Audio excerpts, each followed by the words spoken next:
नमस्कार, मैं doctor Ritu Dubey, assistant professor philosophy, government Meera girls college Udaipur. आज मैं बीए फाइनल ईयर के सेकंड पेपर को पढ़ाऊंगी, जो है धर्म दर्शन, फिलॉसफी ऑफ रिलीजन। और आज का हमारा विषय है ईश्वर के अस्तित्व के लिए प्रमाण, proof for the existence of God. दर्शन का जो इतिहास है वो इस बात का प्रमाण है कि मानव प्राचीन काल से ही ईश्वर के अस्तित्व को सिद्ध करने का प्रयास करता रहा है। मध्यकाल हो या आधुनिक काल, दार्शनिकों ने ईश्वर के अस्तित्व को सिद्ध करने के लिए अनेक प्रकार की युक्तियों की सहायता ली है। इन युक्तियों या प्रमाणों को ही ईश्वर संबंधी, ईश्वर के अस्तित्व संबंधी प्रमाण जो है वो कहा गया है। इन प्रमाणों में से कुछ प्रमुख प्रमाण इस प्रकार हैं, जैसे पहला सत्तामूलक या तात्विक प्रमाण, ऑन्टोलॉजिकल आर्ग्यूमेंट। दूसरा विश्वमूलक या कारणात्मक प्रमाण, कॉस्मोलॉजिकल आर्ग्यूमेंट। तीसरा प्रयोजन मूलक या उद्देश्य मूलक प्रमाण, और चौथा नीतिपरक प्रमाण, मॉरल आर्ग्यूमेंट। सबसे पहले बात करते हैं सत्तामूलक प्रमाण की या तात्विक प्रमाण की, या इसी को ही प्रत्यय सत्ता युक्ति भी कहा जाता है। ये जो सत्तामूलक प्रमाण है, इसको भिन्न भिन्न दार्शनिकों ने अपने अपने ढंग से अपनाया है। मध्य युग में सबसे पहले एंसेलम ने इस युक्ति के आधार पर ईश्वर के अस्तित्व को प्रमाणित करने का प्रयास किया। एंसेलम के अनुसार ईश्वर का प्रत्यय एक पूर्ण सत्ता का प्रत्यय है। अब पूर्णता के प्रत्यय में ही अस्तित्ववान होना निहित है। जिसका अस्तित्व ही नहीं है वो पूर्ण कैसे हो सकता है? अतः ईश्वर का अस्तित्व वास्तविक है। यानी उनका ये कहना था कि जो ईश्वर का प्रत्यय है या विचार है वो एक पूर्ण सत्ता का प्रत्यय या विचार है। अब पूर्णता की बात हो रही है तो उसमें अस्तित्व तो होगा ही होगा, क्योंकि जिसका अस्तित्व नहीं होगा वो पूर्ण कैसे हो सकता है, ऐसा एंसेलम का मानना था। और इस आधार पर उन्होंने पूर्णता के विचार से ईश्वर के अस्तित्व की वास्तविकता को सिद्ध किया। बाद में डेकार्ट ने भी डेकार्ट और अन्य कई दार्शनिकों ने भी ये जो सत्तामूलक प्रमाण है या जो तात्विक प्रमाण है इसको स्वीकारा। लेकिन ये जो प्रमाण है इस पर आपत्ति भी खूब हुई है। जैसे आगे चल के कांट और अन्य कई दार्शनिकों ने इस युक्ति को अस्वीकार किया है, और इसके विरुद्ध जो मुख्य आपत्ति की है वो ये की है कि ये जो तात्विक युक्ति है, यदि ये कुछ सिद्ध कर सकती है तो केवल इतना कि पूर्णत्व के प्रत्यय में अस्तित्व के प्रत्यय का अंतर्भाव है। यानी कि पूर्णता का जो विचार है उसमें अस्तित्व का विचार सम्मिलित है। ये युक्ति इस बात को सिद्ध नहीं कर सकती कि ये जो प्रत्यय इसके अनुरूप किसी पूर्ण ईश्वर का अस्तित्व भी आवश्यक है। यानी कि कहने का तात्पर्य ये है कि ईश्वर की पूर्णता के विचार से केवल ईश्वर के विचार की सत्ता प्रमाणित होती है, उसकी सत्ता सिद्ध नहीं होती। पूर्णता के विचार से ईश्वर के विचार की सत्ता प्रमाणित हो जाएगी, लेकिन ईश्वर की सत्ता कैसे सिद्ध होगी? जैसे कांट ने इसके लिए उदाहरण दिया है कि यदि कोई विचार करे कि उसके पास 100 रुपए हैं, तो क्या केवल इस विचार मात्र से उसके पास 100 रुपए आ जाएंगे? नहीं। यदि विचार मात्र से वास्तविकता हो जाती तो 100 रुपए उसके जेब में होने चाहिए थे। तो इस आधार पर कांट ने ये बताया कि केवल विचार से, आइडिया मात्र से ही ईश्वर का अस्तित्व सिद्ध नहीं किया जा सकता, जैसा कि तात्विक युक्ति करती है। तो मुख्य आपत्ति इसमें ये की गई। ईश्वर के अस्तित्व संबंधी जो दूसरा प्रमाण है वो है विश्वमूलक प्रमाण, जिसे कारणात्मक प्रमाण भी कहा जाता है।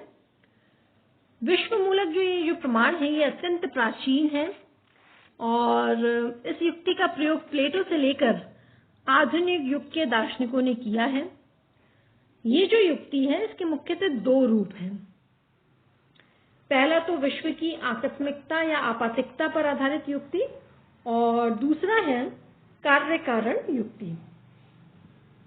जो पहला रूप है, अगर उस पर विचार करें तो पहले रूप के अनुसार ये जो संसार है वो आकस्मिक है, कंटिंजेंट है।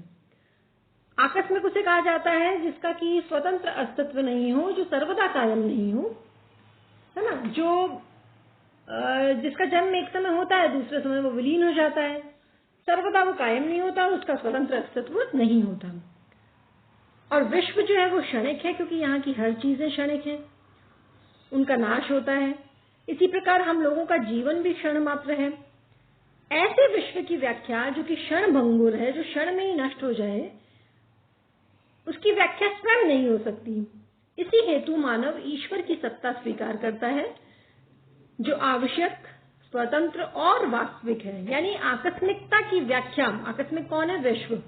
तो आकस्मिकता की व्याख्या एक अनिवार्य सत्ता के आधार पर ही हो सकती है, ऐसा इस युक्ति के समर्थकों का मानना है। और वो जो अनिवार्य सत्ता है, वो जो आवश्यक सत्ता है, जिसके आधार पर आप आकस्मिकता की या फिर आपातिकता की व्याख्या करेंगे, वो ईश्वर है। ईश्वर ही आकस्मिक और क्षणिक विश्व का आधार है। थॉमस एक्विनस ने विश्व की आकस्मिकता पर आधारित ये जो तर्क है, इसका प्रतिपादन जो है वो किया था, और आगे चल के लाइबनिट्ज और अन्य कई दार्शनिकों ने इस युक्ति को स्वीकार किया है। अब हम देखते हैं कि ये जो विश्व मूलक युक्ति है, इसका दूसरा प्रकार क्या है। इसका जो दूसरा प्रकार है वो कार्य कारण युक्ति है। ये संसार एक कार्य है, कार्य होने के कारण इसका कोई ना कोई कारण अवश्य होगा। इस विश्व का कारण बताने के सिलसिले में एक कार्य कारण श्रृंखला का सामना करना पड़ेगा। ये जो कार्य कारण रूपी श्रृंखला है, इसका अंत होना आवश्यक है, नहीं तो अनवस्था दोष जो है वो उत्पन्न होगा।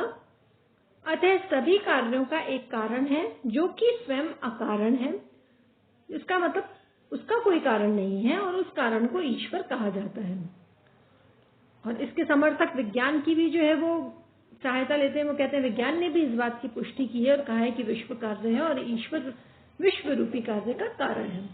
यानी कि मूल रूप से कार्य कारण युक्ति का ये मानना है कि जो संसार है वो एक कार्य है, कार्य होने के कारण इसका कोई कारण होगा। इस तरह से तो एक श्रृंखला चल पाएगी, चलेगी, फिर उस कारण का फिर कोई कारण होगा।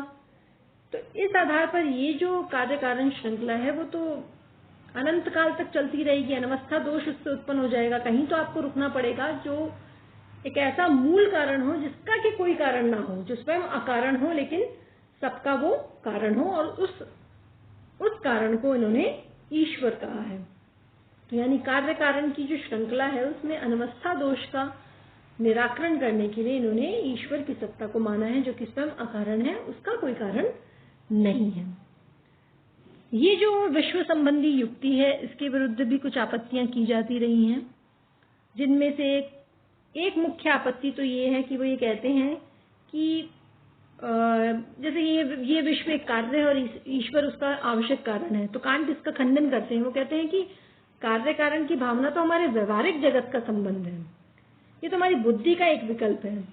इस विकल्प को अगर हम ईश्वर पे लागू करें तो ये ठीक नहीं है। कार्य कारण भाव तो सांसारिक वस्तुओं पे लागू होता है, लेकिन इसे ईश्वर पे लागू करना ये तो अनुभव से परे है, ये उचित नहीं लगता। इसकी एक और जो आलोचना की है, जो कि बहुत महत्वपूर्ण आलोचना है, वो ये की है कि ये जो विश्व मूलक युक्ति है, ये सिर्फ अनवस्था दोष से बचने के लिए, कि कार्य कारण श्रृंखला में एक अनवस्था दोष आ जाएगा, उससे बचने के लिए ईश्वर को मान लेती है। विश्व रूपी कार्य की व्याख्या ईश्वर को कारण मानकर जो है वो करती है। लेकिन प्रश्न उठता है कि आखिर ईश्वर पर ही कार्य कारण की श्रृंखला क्यों रुक जाती है? जब हर कार्य का कोई ना कोई कारण है, तो ईश्वर का भी कोई ना कोई कारण होगा। आपने सिर्फ इस कार्य कारण की अनंत श्रृंखला से बचने के लिए ईश्वर की सत्ता को मान लिया, जिसे कि उचित नहीं कहा जा सकता। तो ये कुछ आपत्ति जो है वो विश्व मूलक या जो कारणात्मक युक्ति है उसके विरुद्ध जो है वो की जाती है। तो इस प्रकार से हमने देखा कि ईश्वर के अस्तित्व को सिद्ध करने के लिए प्राचीन काल से ही कुछ युक्तियों की, कुछ प्रमाणों की, आर्गुमेंट्स की सहायता जो है वो ली जाती रही है। उनमें से कुछ प्रमुख प्रमाणों पे हम चर्चा कर रहे हैं। हमने देखा कि तात्विक प्रमाण, यानी कि प्रत्यय सत्ता मूलक प्रमाण, या जिसे कह लीजिए आप सत्ता मूलक प्रमाण, वो क्या है, और दूसरा जो है विश्व मूलक प्रमाण या कारणात्मक प्रमाण जो है वो क्या है। और ये ध्यान रखें कि दोनों ही प्रमाणों के विरुद्ध आपत्तियां भी आपको बहुत मिलेंगी। तो ये थे 2 प्रमाण ईश्वर अस्तित्व के संबंध में। धन्यवाद।